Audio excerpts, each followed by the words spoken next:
The Art of Undoing. 3 Zen Rules to Master Stillness and End the Cult of Constant Productivity. Stop the hustle. Burnout is a spiritual collapse caused by avoiding stillness. Learn the 3 Zen Rules to master the art of undoing. Watch now to achieve more by resting.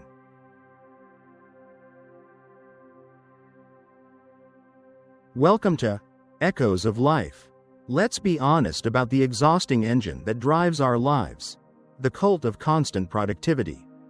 We have been indoctrinated to believe that our value is directly proportional to our output, our busyness, and our hours logged. We fear stillness, viewing it as laziness, weakness, or a critical waste of precious time. The result is a generation defined by chronic fatigue, creative blocks, and profound inability to rest. We are running a perpetual motion machine that runs solely on our own diminishing fuel.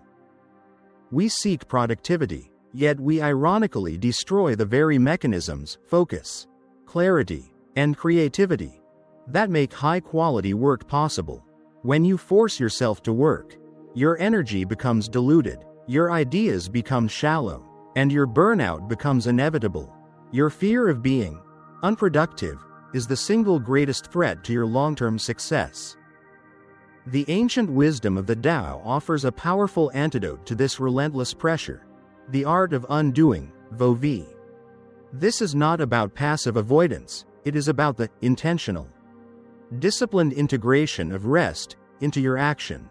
It is the realization that the most productive moments of your life often occur when you are not actively working, when you grant your mind the stillness it needs to organize, synthesize, and create. Today, we will dismantle the guilt surrounding rest. We will give you 3 essential Zen rules rooted in the principle of yin and yang to master stillness. You will learn how to transform rest from a guilty pleasure into a strategic advantage, achieving more by intentionally engaging with the power of doing less.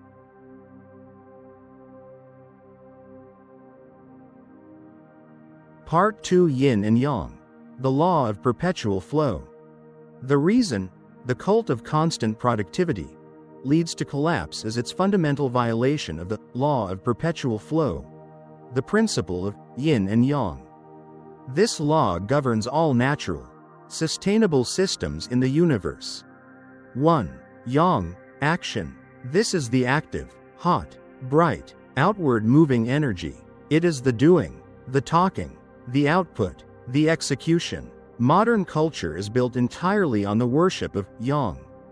2. Yin, stillness. This is the receptive, cool, dark, inward moving energy.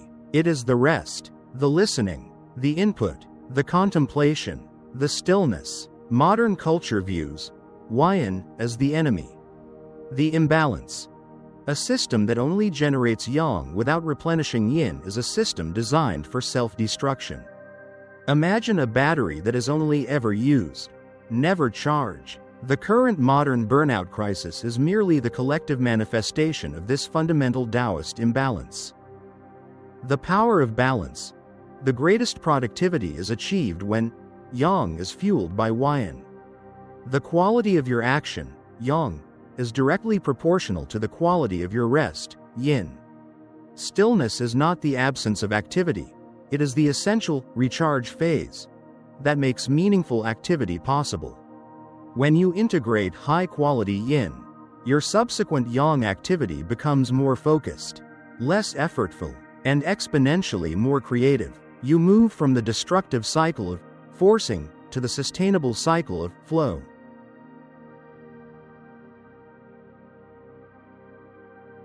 Part 3: Rule 1. The ritual of the hard stop. The most crucial barrier to high-quality rest is the modern tendency toward blurred boundaries. Work no longer ends, it merely bleeds into your rest time, existing as a perpetual low-frequency hum of anxiety in the back of your mind. You are constantly on call to your email, your goals, or your anxieties. To achieve true yin, you must establish a clear, non-negotiable end to your yang output. Rule 1 is the ritual of the hard stop, the intentional creation of a physical and mental commitment to end the workday, signaling to your nervous system that the threat is over. The hard stop protocol.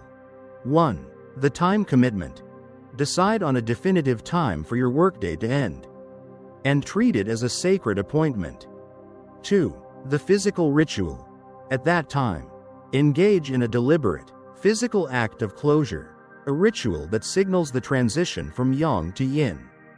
This could be wiping your desk completely clean, changing clothes immediately from work uniform to rest uniform, or closing and physically putting away your work laptop in a designated space. 3. The mental surrender.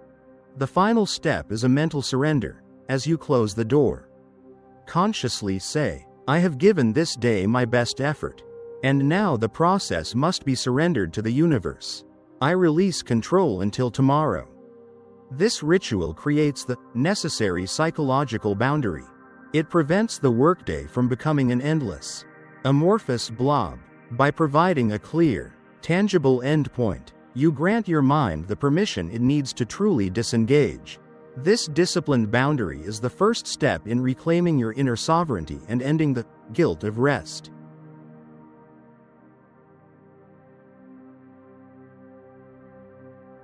Part 4, Rule 2. The Stillness Audit. Many people feel they rest, but never feel recharge. This is because they are engaging in passive consumption, a low-grade form of yang disguised as rest. Scrolling social media, binge-watching television, or playing video games are all forms of input and constant stimulation.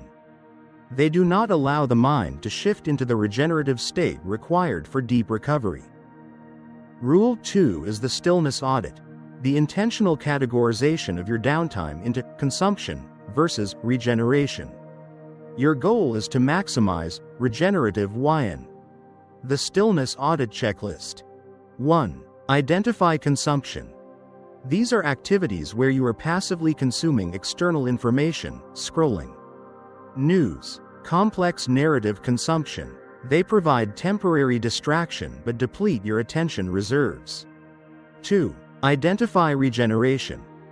These are activities where you are intentionally not inputting or not producing, where your mind is allowed to wander freely. This includes sitting in silence, going for a slow, mindful walk without music, staring at the clouds, engaging in simple manual tasks, washing dishes, light gardening, or simple breathwork. 3. Schedule intentional non-doing.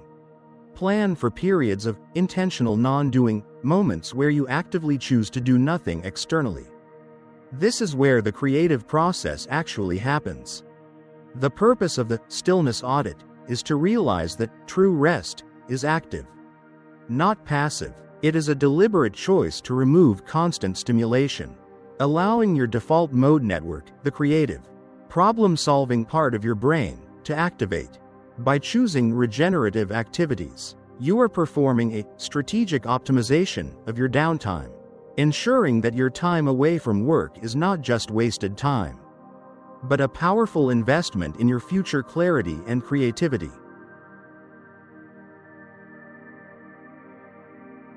Part 5, Rule 3. The Power of the Beginner's Pause. We have secured the time and defined the activity for regenerative yin. Now, we address the single greatest enemy of creativity and breakthrough, forcing the solution.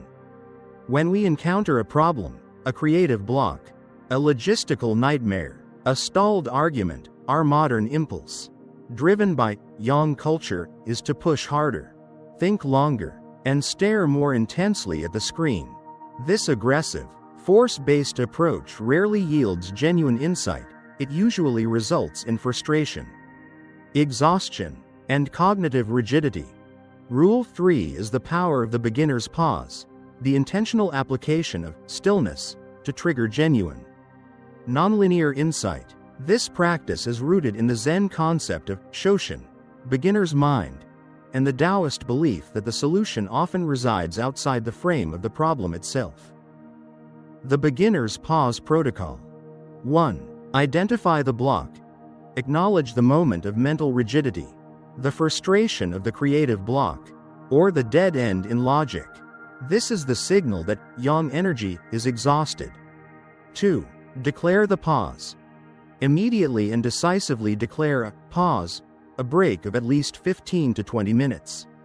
Critically, this pause is not a retreat to consumption, no phones, no email. 3. Engage intentional non-focus. During the pause, engage in simple, manual, non-stimulating activity. Walk slowly without a destination. Wash the dishes, or simply stare out the window. You must deliberately allow your mind to become empty, to return to the state of the beginner's mind, where it knows nothing about the problem. 4. Trust the synthesis. The breakthrough solution rarely arrives in the thick of the fight. It arrives when you step away, when you stop forcing the light, and allow your unconscious mind to work in the darkness.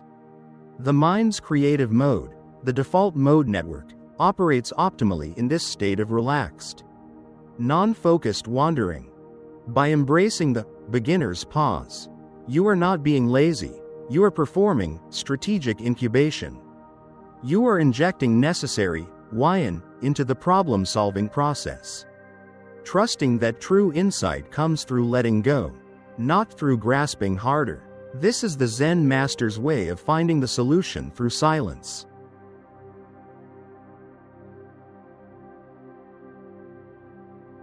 Part 6. The Stillness Advantage, the Competitive Edge. When you view the art of undoing as a disciplined practice, you realize it is not a luxury or reward, it is a strategic, competitive advantage. While your rivals are grinding themselves into burnout, you are using the deep, regenerative power of yin to optimize your yang. The science of the stillness advantage. 1. The default mode network, DMN. Deep, regenerative rest activates the DMN, which is responsible for complex problem solving, creative synthesis, and memory consolidation. This is where your best, most innovative ideas are born. Low-quality rest inhibits the DMN. High-quality stillness fuels it. 2. Increased clarity and focus. Just as sleep clears toxins from the brain, intentional stillness clears the psychological clutter, the accumulated noise of consumption and low-level stress.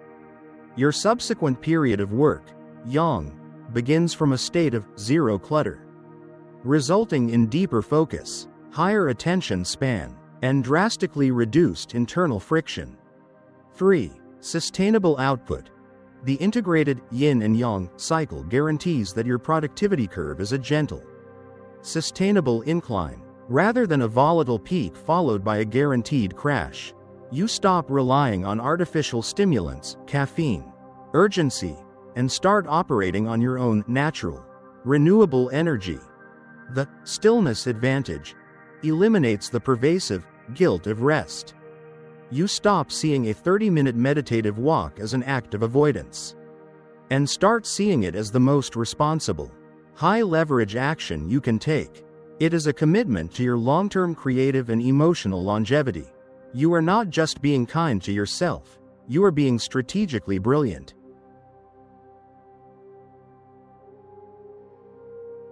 Part 7. The Stillness Mindset.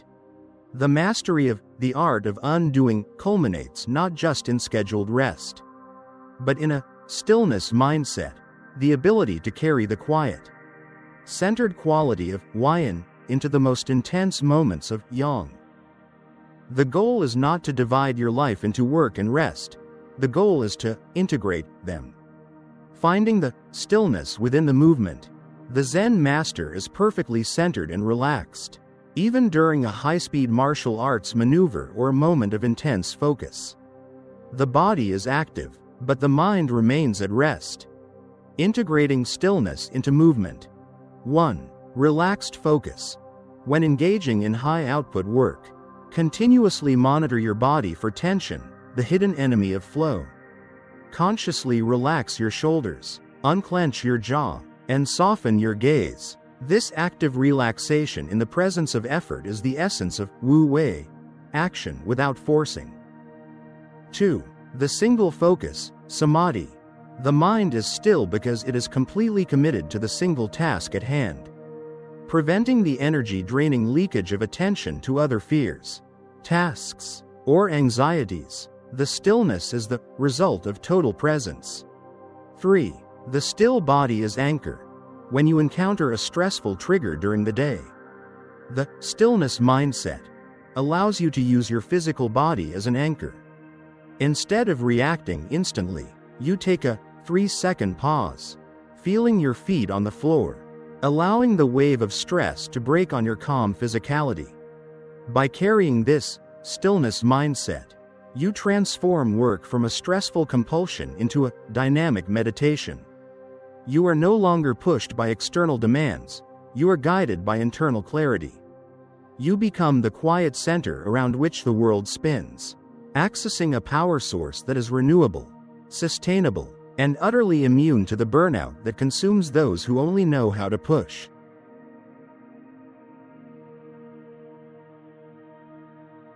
Part 8 Final Echoes. Your Stillness Goal, Conclusion and CTA. We have journeyed through the art of undoing, concluding our study on the mastery of the inner architect. You now possess the profound truth that rest is a power move, and true productivity is achieved not through perpetual motion, but through disciplined stillness. You possess the 3 Zen Rules to transform your relationship with rest. 1. The ritual of the hard stop, creating a sacred, defined boundary between work and rest. 2. The Stillness Audit, optimizing your yin time for regeneration over consumption. 3. The Beginner's Pause, injecting stillness to activate nonlinear creativity and insight. Remember this final wisdom. Your life is not a machine. It is a natural system governed by the flow of yin and yang. Honor both, and your creativity, focus, and joy will be unstoppable. The choice to rest is the most powerful act of self-sovereignty you can make. Embrace this final challenge today. Choose one of the 3 rules. For example, commit to the ritual of the hard stop. When your workday is scheduled to end, perform a definitive, physical act of closure and give yourself full, guilt-free permission to disengage for a scheduled period of regenerative yin. Thank you for completing Tuan 1, The Inner Architect, with Echoes of Life. If the promise of radical rest and mastering stillness resonated with your spirit, subscribe to our channel and join our community dedicated to applying Taoist and Zen wisdom to achieve mastery over stress, burnout, and emotional chaos. Like this video to help the algorithm share this essential secret for sustainable success with others caught in the cult of constant productivity. And finally, share this video with someone who desperately needs to hear that they are allowed to stop pushing so hard. Until our next lesson on mastering your inner world, may your spirit be rested, and your flow be effortless.